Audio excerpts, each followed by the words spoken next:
ટૂંકા ગાળે અને ટૂંકા રસ્તે સંપત્તિ આવતી જાય. માં સરસ્વતીના આશીર્વાદ વગર લક્ષ્મીનો પ્રવાહ એટલો બધો વધતો જાય કે આપણે વિકાસની ચકાચોંધમાં, અલગ દુનિયામાં, અલગ પ્રકારના સોશિયલ મીડિયાના કવરેજમાં, અલગ પ્રકારનું કન્ટેન્ટ જોવામાં, અલગ વ્યક્તિઓ અને માણસોને આદર્શ માનવામાં એટલા બધા ખોવાતા જઈએ કે સંસ્કૃતિ, સભ્યતા, સંસ્કાર નામના શબ્દો સાથે બહુ લેવા દેવા ન રહે. ત્યારે આ આંધળા વિકાસની દોટમાં, એની ચકાચોંધમાં આપણે ચારેય બાજુ જે દુનિયામાં ખોવાયેલા છીએ એના અજવાળામાં એવી પૂરી સંભાવના છે કે આપણો આ વિકાસ આપણને અમેરિકા કે કેનેડા તો બનાવી દેશે, પણ એક વાતની ગેરંટી છે, આપણે ભારત નહીં હોઈએ. નમસ્કાર, આપની સાથે હું દેવાંશી.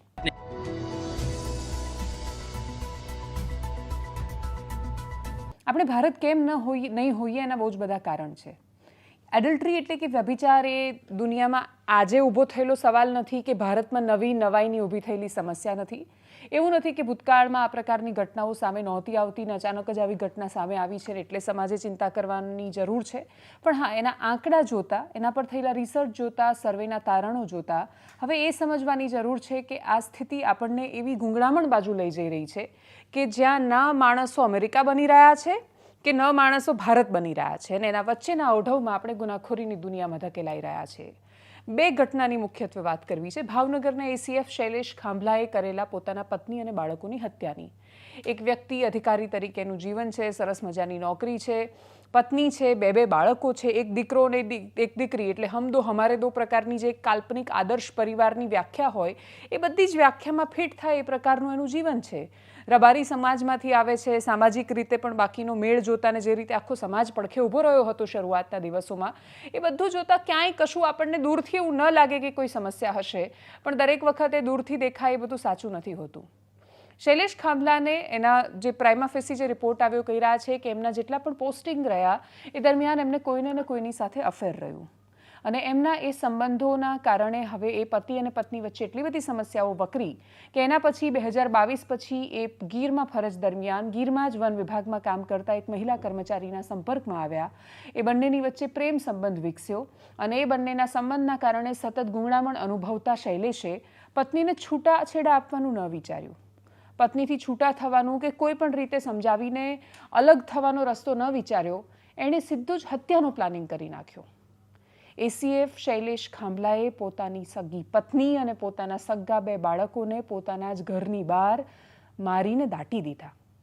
અને એના પછી પોલીસે જ્યારે તપાસ કરી ત્યારે ખબર પડી કે 10 દિવસથી તમે જેને બહાર શોધી રહ્યા છો અને જે વ્યક્તિ દુનિયાની સામે મારી પત્નીને બાળકો ખોવાઈ ગયા છે એ પ્રકારનો ડોળ અને નાટક કરી રહ્યો છે, એ વ્યક્તિ પોતે હત્યારો છે.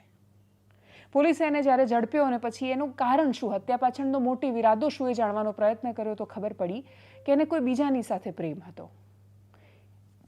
હવે પ્રેમ પ્રકરણોમાં ફેરવાઈ રહ્યો છે, એટલે પ્રેમ નથી રહેતો, એના કારણે બીજા એટલા બધા પ્રકરણો પેદા થઈ રહ્યા છે કે જે સમાજને અતિશય અશાંતિ બાજુ ધકેલી રહ્યા છે. સૌથી પહેલા આ વિષય પર પોલીસનું શું વર્ઝન છે, પોલીસ શું કહી રહી છે, સાંભળીએ એમને. એવું હતું કે એને 5 તારીખે એને મર્ડર કર્યું, પછી સવારે જે છે એને બોડી નાખી દીધી ખાડામાં. પછી એને એના કોઈ નોકરી મુજબ જે છે હતું કે એને કંઈ ફિલ્ડ વિઝિટ કરવી હતી, એ બધું કર્યું. 6 તારીખે સવારે જે છે એને અહીંયા બોડી જે હતી એના ઉપર એ બધું માટી પુરાવીને એને બધું એ બધું એને પ્લેન કરી લીધું હતું. પછી જે છે 2-3 દિવસ એને પછી એના પરિવારજનોને કીધું કે આ લોકો મિસિંગ છે. પછી 7 તારીખે પોલીસને જાણ કરી અને પછી જે છે થોડા દિવસો અહીંયા હતા. પછી એ છેલ્લા 4-5 દિવસથી સુરત હતા. અને એક વસ્તુ છે કે એ 5 તારીખે રાત્રિ એટલે 5-6 ની નાઇટ જે છે એ અહીંયા એનો રોકાણ અહીંયા નથી હતું, એના ઘરે ભાવનગરમાં હતા, તેમ છતાં અહીંયા એનો રોકાણ નથી હતું અને કંઈ આજુબાજુમાં ફરતા હતા. તો એને ક્યારે પણ જે મર્ડર પછી ઘરમાં રાત્રિ રોકાણ કર્યું એવું નથી. પીએમ રિપોર્ટ આવશે, તે વિસરે પણ લીધું છે, એની બધી એફએસએલ એનાલિસિસ કરશે. એ જેટલું ઝડપ થાય એટલું અમે ટ્રાય કરશું કે આવી જાય. નહીં, બિલકુલ અફસોસ નથી. નાટક કરે છે, બિલકુલ અફસોસ નથી.